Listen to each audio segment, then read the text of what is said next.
Imagine the world's most powerful trading company, forced to kneel, not in battle, but in silence, before warriors with swords and honor.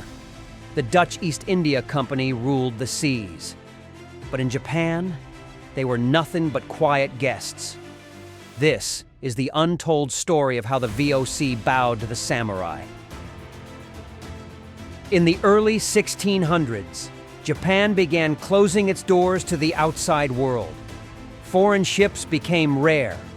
Foreign ideas, especially religion, were seen as a threat to stability. Christian missionaries preached a new God, and their growing influence alarmed the shogunate. In 1614, Christianity was officially banned.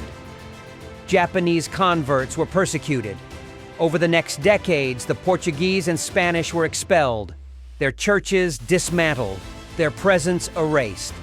By 1639, Japan had entered an era of near-total isolation known as Sakoku, a nation closed off by law and guarded by fear. But there was one exception. One foreign power was allowed to remain: the Dutch. Unlike the Catholics, the Dutch came not to convert, but to trade. They agreed to Japan's strict conditions: no religious activity, no stepping beyond the artificial island of Dejima, no interaction with the Japanese people, except through official channels. In return, they could trade, but at a cost. Every year, their chief merchant was summoned to Edo, where he had to present gifts, follow complex rituals, and bow before the shogun. The Dutch weren't prisoners, but they weren't guests either. They were tolerated, watched closely, isolated carefully. In the land of the samurai, even the mighty VOC had to obey. The Dutch were allowed to trade, but only under conditions no other Western power would ever accept. And the most grueling of them all was the journey. Once a year, a single VOC merchant had to leave Dejima and begin a march of loyalty straight to the heart of Japan. The ritual was called the Edo Sanpu, the Edo Court Journey. A Dutch merchant known as the Opperhoofd would travel over 1,200 kilometers to Edo, modern-day Tokyo. He did not travel alone. A full entourage of Japanese guards, interpreters, and porters escorted him. But he was not a diplomat. He could not negotiate. He could only offer tribute to prove that the Dutch were obedient, harmless, grateful. Along the way, the Dutch became a parade. Locals lined the roads to watch the foreigners pass by.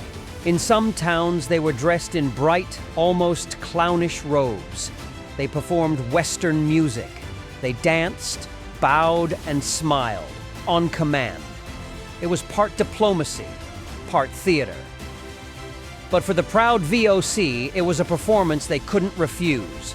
The journey took weeks, but eventually they arrived at Edo Castle, the seat of power.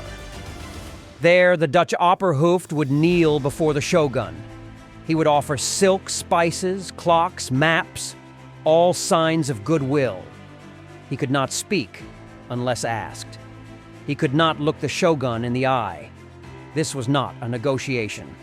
It was submission, carefully staged and strictly enforced. The Edo Sanpu was more than a ritual. It was a test, a reminder that even the most powerful foreigners were subject to Japanese authority. It allowed trade to continue, just barely. And it kept the balance of power in Japanese hands. For the Dutch, it was the price of profit. For the shogun, it was proof that the West could kneel. The Dutch made this journey nearly 200 times. Every time the message was the same: we obey, we serve, we trade. But how long could this balance last? They could not preach, they could not explore Japan, but through a small island and a narrow channel of trust, the Dutch shared something far more powerful than spices or silver. They brought knowledge, and Japan never forgot. Dejima wasn't just a trade outpost. It became a window, a glimpse into the West. Japanese scholars chosen by the shogunate were allowed to meet with Dutch physicians, traders, and interpreters. They didn't talk about politics. They talked about the stars, about blood, bones, weather, glass lenses, mathematics.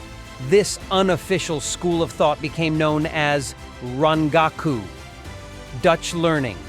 Through the Dutch, Japan discovered microscopes, thermometers, and barometers. They learned how to dissect the human body, based on Dutch medical books like Outlawed kundige tafelen. Telescopes showed the moons of Jupiter. Maps revealed continents they had only heard about in rumors. Western medicine, chemistry, physics, and astronomy all flowed into Japan, one carefully translated word at a time. Rangaku became a bridge, not for armies, but for ideas. In secret, scholars across Japan studied Dutch texts. They built observatories. They translated entire encyclopedias.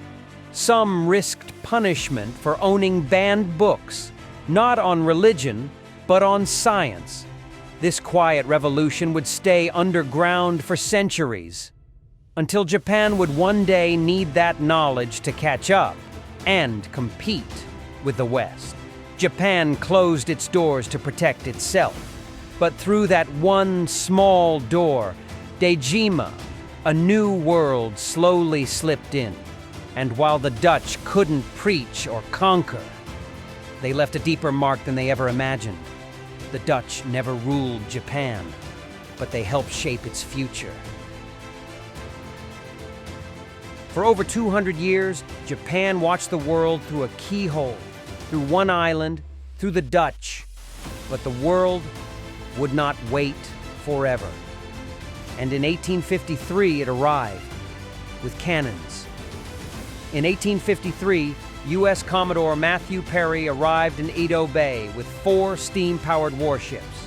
Japan had no navy to match him, no alliances, no time. His demand? Open the ports, trade with the world, or face the consequences. The Tokugawa shogunate had a choice: resist and risk war, or adapt. They signed treaties. The door that had stayed shut for centuries swung open. Trade resumed.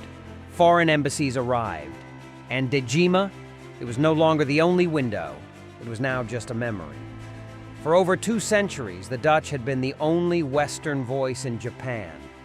Now they were just one among many, but the knowledge they had shared endured. Dutch texts remained in libraries. Rangaku scholars became government advisors, and the respect for reason, science, and precision lived on in a new Japan. Japan had studied the West in secret. Now it would compete with the West in the open. Within decades, Japan would build its own empire, with railways, armies, and ambitions. The Dutch never conquered Japan, but perhaps in knowledge and ideas. They changed it more than any army ever could, from power to obedience to influence.